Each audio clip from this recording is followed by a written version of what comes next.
ताज़ा खबर के दर्शकों का स्वागत है। दिल्ली के निवासी इस बात को बहुत अच्छे से जानते हैं कि अभी हाल ही में कांग्रेस बल्कि तीनों पार्टियां दिल्ली में जो सुप्रीम कोर्ट की तरफ से रेलवे लाइन के किनारे झुग्गियों के टूटने के जो ऑर्डर आ गए थे, उसको लेकर इस समय दिल्ली में काफ़ी घनघोर राजनीति चल रही थी। आम आदमी पार्टी अपना पक्ष सामने रख रही थी और अब भाजपा पे आरोप लगाई थी, भाजपा अपना पक्ष सामने रख रहे थे और आम आदमी पार्टी के ऊपर आरोप लगा रहे थे। वो कह रहे थे उनको करना चाहिए, वो कह रहे थे उनका करना चाहिए। कांग्रेस का इस समय दिल्ली के अंदर कोई खास वजूद नहीं है, लोकसभा में उनके एमपी भी नहीं है और विधानसभा में भी नहीं है। लेकिन फिर भी सबसे बढ़िया वाली बात है कि सबसे जबरदस्त लड़ाई उन गरीब झुग्गी वालों के लिए जिनकी झुग्गी टूटने का ऑर्डर आया था, वो कांग्रेस ने लड़ी। कांग्रेस ने इस मुद्दे पे कुछ और कदम आगे उठाते हुए एक और ताज़ा खुशखबरी उन झुग्गी वालों के लिए उत्पन्न करी है। इस विषय में बताएंगे आउटर दिल्ली के विजय विहार वार्ड के निवासी कांग्रेस नेता राहुल गर्ग। आइए उन्हीं से इस विषय में हम खुलकर बात करते हैं। राहुल गर्ग जी, ताज़ा खबर चैनल में आपका स्वागत है। नमस्कार राहुल गर्ग। पहले अपने विषय में कृपया दर्शकों को बताइए।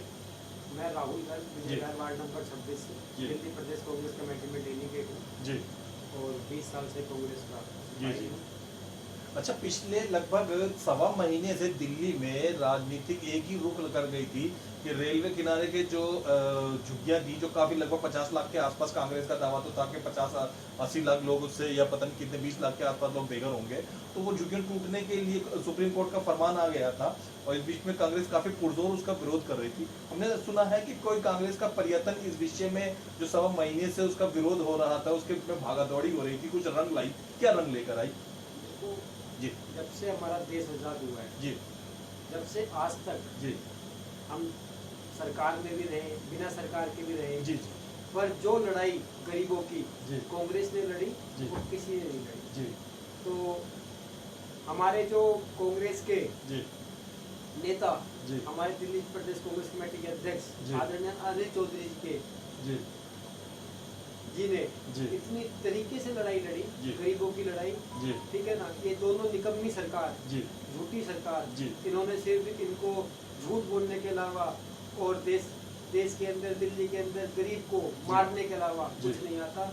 इन्होंने गरीबों के मकान के आगे बुलडोजर तक भेज दिए जी, जी, जी, जी, और वो परिवार जिन परिवार में आज खाने के भी हालात सही नहीं है, उन परिवार के आगे बुलडोजर भेज दिए और वो परिवार आज छाती पीट के रो रहे थे और ये उनकी सुनवाई नहीं कर रहे थे। तो हमारी कांग्रेस ने और कांग्रेस के मैं आदरणीय अपने सलमान खुर्शीद साहब का भी धन्यवाद करना चाहूँगा, जिन्होंने इस लड़ाई को सुप्रीम कोर्ट तक लड़ी और सुप्रीम कोर्ट से आज हमें स्टे मिल गया है। जब तक हमारी अगली तारीख नहीं होगी, जब तक हमारी सुनवाई नहीं होगी, जब तक टूट भी नहीं होगी और हम कांग्रेस के लोग टूटने नहीं देंगे।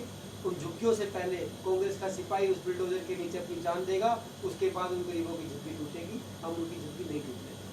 तो दर्शकों, जैसा कि आपने सुना, ताज़ा खबर चैनल को यकीन है कि झुग्गियों में तो कम से कम केवल झुग्गी वासियों में तो खुशी की लहर आ गई होगी कि अभिषेक मनु सिंघवी और सलमान खुर्शीद जैसे वरिष्ठ वकीलों के प्रयत्नों से अब उन झुग्गियों के लिए स्टे ऑर्डर आ गया है। पहले उनके ऊपर एक तलवार लटक गई थी कि कभी भी वो टूट सकते हैं और अब उनको स्टे ऑर्डर मिल गया तो अब कुछ तो हो गया। अच्छा, क्या क्या क्या इतनी लंबा जो जद्दोजहद करा गया, तो उसमें आप किन किन लोगों का श्रेय मानते हैं? अपने अलावा भी आप भी कांग्रेस प्रमुख। मैं सबसे पहले आदरणीय अनिल चौधरी जी का धन्यवाद करता हूँ। अच्छा, वो लॉकडाउन से कुछ 5-7 दिन पहले जी, उनको दिल्ली की जिम्मेदारी थी जी, और उसी दिन से अपनी जिम्मेदारी इतनी भली भांति निभा रहे हैं कि मैं उनका दिल से धन्यवाद करता हूं और दिल्ली वासियों की तरफ से धन्यवाद करना चाहता हूं कि वो इंसान दिन और रात लोगों के लिए लॉकडाउन में भी लगे रहे। हमारे एमसीडी में कर्मचारी लॉकडाउन के टाइम चले गए दुनिया छोड़कर, तो इन दोनों निकम्मी सरकारों ने बोला था कि 1 करोड़ रुपए और उनके परिवार के एक सदस्य को नौकरी मिलेगी, इन लोगों ने नहीं दी। वो लड़ाई भी हम लड़ रहे हैं। हम हर रोनी जितने भी जोन है हमारे दिल्ली के अंदर, एमसीडी जोन, हम आज प्रदर्शन कर रहे हैं। परसों हमारे रोनी जोन पे भी कांग्रेस का प्रदर्शन है, तो हम उन लोगों की लड़ाई भी लड़ रहे हैं। हमें ज्ञात हुआ है कि कई जोनों पे, विभिन्न नरेला जोन इत्यादि पे तो आपके प्रदर्शन संपन्न भी हो चुके हैं। नरेला में हो गया है, साजरा में हो गया है, इधर अपना तिलक नगर साइड हो गया है, ठीक है। अब परसों हमारा तो लड़ाई आपकी यही है कि जो कोरोना के समय में, कोरोना काल में सरकारी कर्मचारी एमसीडी के गुजर गए कोरोना की वजह से, तो उनके परिवार वालों को मुआवजा और नौकरी मिलनी चाहिए। हम उनकी हक की चीज मांग रहे हैं जी। आज वो चले गए, आज उनका परिवार किसी भी उसमें नहीं है कि वो अपने परिवार का पालन पोषण कर सके। आज उनके जो परिवार का कमाने वाला सदस्य था वो भगवान के पास चला गया। ठीक है, इन्होंने बोला था एक नौकरी, अरे उनको मिलना चाहिए, उनका हक है। उन्होंने इस देश के लिए अपनी जान दी है, ना कि अपने परिवार के लिए उन्होंने जान दी है। तो इनका फर्ज बनता है, सरकार इसीलिए बनाई जाती है कि ऐसे काल में वो जनता का साथ दे, जनता को सहयोग करे। पर इन लोगों ने कुछ नहीं करा और उस लड़ाई को हम लड़ रहे हैं। और हम एमसीडी वाले अपने भाइयों को भी बताना चाहूँगा, हम उनकी लड़ाई लड़ते रहेंगे और उनको जब तक हक नहीं मिलेगा हम लड़ाई रोकेंगे नहीं और इनसे हक दिला के छोड़ेंगे। हमें किसी भी स्टेज तक जाना पड़े इनके साथ हम जाएंगे और उस लड़ाई को लड़ेंगे और इनका हक इनको दिलाएंगे।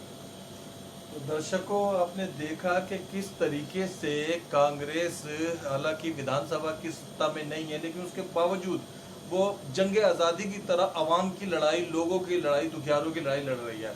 और कांग्रेस ऐसा सिर्फ इसलिए कर पा रही है क्योंकि उनके पास राहुल गर्ग जैसे मजबूत कार्यकर्ता है, कर्मनिष्ठ कार्यकर्ता है और कर्मनिष्ठ कार्यकर्ताओं से मिलकर ही पार्टी मजबूत बनती है। आगे भी हम आपको इसी तरीके की खबरें दिखाते रहेंगे। देखते रहिए, दिखाते रहिए ताज़ा खबर। धन्यवाद।